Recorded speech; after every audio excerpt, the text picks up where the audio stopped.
Rim Country News brought to you by Jake's Corner Bar and Grill. Same stop, different horses since 1916.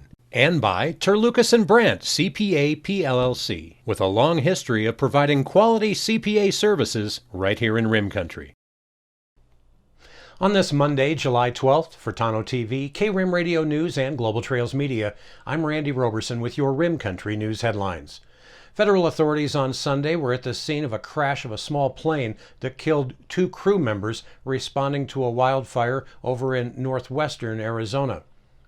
Now, reportedly, both people aboard the Beechcraft King Air C-90 aircraft died on Saturday's crash. The State Bureau of Land Management on Sunday identified victims as Air Tactical Group Supervisor Jeff Pichura. He's 62 years of age, a retired Tucson area fire chief who was working for the Coronado National Forest, and 48-year-old Matthew Miller, a pilot with Falcon Executive Aviation contracted by the U.S. Forest Service. Pichura became the first Northwest Fire District's fire chief back in November of 1988 and held that job for 24 years before retiring. He also worked with the Stockton Fire Department in California and the Sedona Fire District here in Arizona. Our hearts go out to the families of our brave wildland firefighters. Those are the words of Arizona Bureau of Land Management spokesperson in a statement yesterday. Bureau officials said the plane, by the way, was down around noon on Saturday. That's when it went down, as it was doing aerial reconnaissance and helping direct aviation resources over a lightning-caused wildfire burning outside of Wickiup, a tiny Mojave community, Mojave County community, about 123 miles northwest of Phoenix. Well, lots of other wildfire news today as well. An overflight was conducted earlier on the Ocotillo fire, which started over the weekend east of Bartlett Lake and west of Walnut Springs. At last report, the fire was at 260 acres in size. Smoke is very visible to the communities of Scottsdale, Cave Creek, Carefree, and Sunflower, as well as to motorists driving along State Route 87, or the Beeline Highway. Air Resources are currently monitoring that fire. And on a final update on the top fire, heavy rains moved across the fire area last night and held the fire to 30 acres. Pace and Hotshot crew was released yesterday, and fire management transitioned on that to local incident command. And in an update on the Bear Fire, acreage for the Bear Fire dropped to 1,632 acres yesterday due to an updated bit of mapping. The fire is still burning in inaccessible terrain and will continue to be monitored by air. Smoke will be visible from Scottsdale, Cave Creek, Carefree, Bartlett Reservoir, and again, drivers along State Route 87, or the Beeline Highway. And as though that wasn't enough, over the weekend there was yet another wildfire, and this was the Strawberry Fire, located 5 miles northeast of Strawberry in Strawberry Canyon. Now, firefighters were able to stop the forward rate of spread on that to less than 1 acre, thank God, and they'll continue securing control lines on that. Smoke was visible from State Route 87 on that.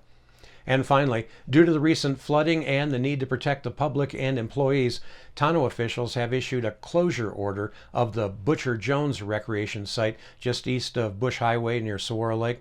Now, road restrictions from this include the National Forest System Road 166 from the Bush Highway to the Butcher Jones recreation site. Forest officials say this order will remain in effect until August 27th or until rescinded, whichever occurs first. And despite all the wildfires, the big story today looks to be the weather, as we do in fact have some significant upticks in monsoon moisture heading our way this week, and that will hopefully put an end, at least for now anyway, to this year's wildfire season. A complete report is coming up next. You're watching Rim Country News. Jake's Corner Bar and Grill. It's not just a bar, it's a destination.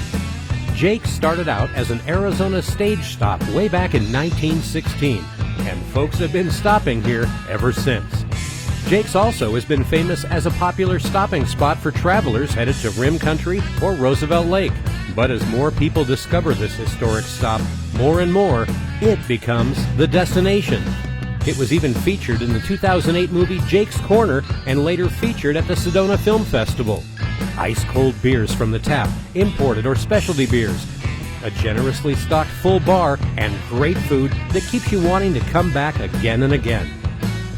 Enjoy a game of pool inside or step out and enjoy the covered patio and outdoor bar with live entertainment and much more. We hope to see you soon at one of the most historic stopping spots in Arizona, Jake's Corner Bar and Grill. It's not just a bar, it's a destination. Hi, I'm Michael Dowling with the Old County Inn and Pinewood Tavern. So we've been using Terlucas and Brandt probably for the last 4 years. They've been really awesome to work with, Amy and Marguerite. They do everything now from pretty much all of our payroll needs, pay all of our taxes. They even help us on Fridays to pick up our checks, which is great since they're local. But I pretty much use them for everything. They've been awesome to work with, and they take off all the things I don't have to worry about as far as taxes go, so I can concentrate on my business. But as for now, they're pretty much doing all of my personal taxes, all of our payroll needs, all of our business taxes, and very affordable and just awesome to work with, and they're local. So we really appreciate them, and they've been a great partner with us so far.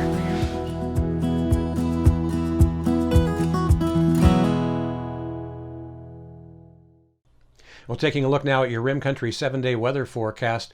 Well, the forecast period is finally featuring a significant uptick in monsoon activity as high pressure weakens and ample moisture surges in from the south.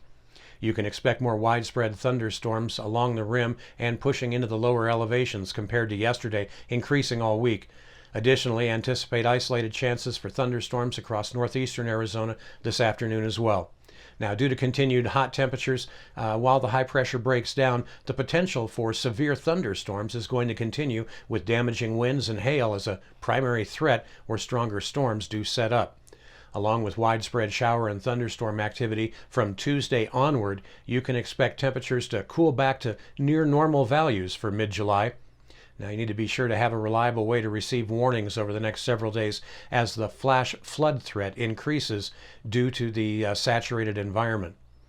Now, after the monsoons that took place for the past 2 summers, it's safe to say the monsoon is here this week. Well, meanwhile, highs and lows around Rim Country today, they should be looking something like this. Going to be a little bit on the moist side. Here in Payson today, just a 20% chance for showers and thunderstorms today after 11 a.m. It will be sunny and hot with our high up near 96 degrees. Light and variable winds becoming west 5 to 10 miles an hour in the morning. Now, winds could gust as high as 17 miles an hour, and of course, significantly higher possibilities for that near any thunderstorm outflows that we may generate this afternoon. Tonight here in Payson, that chance for storms goes up to 30%, again here in the greater Payson area under mostly cloudy skies. We are expecting a low here tonight to drop down to around 67 degrees. Now, up on top of the rim at Forest Lakes today, well, they have a slightly higher 30% chance for showers and thunderstorms this afternoon, and it looks like their high is forecast to hit right around 85 degrees. Tonight, their chances for storms goes up to a 60%, and a low up there dropping to around 57. Now, everywhere in our forecast area, we can expect significant upticks in monsoon action as this week progresses.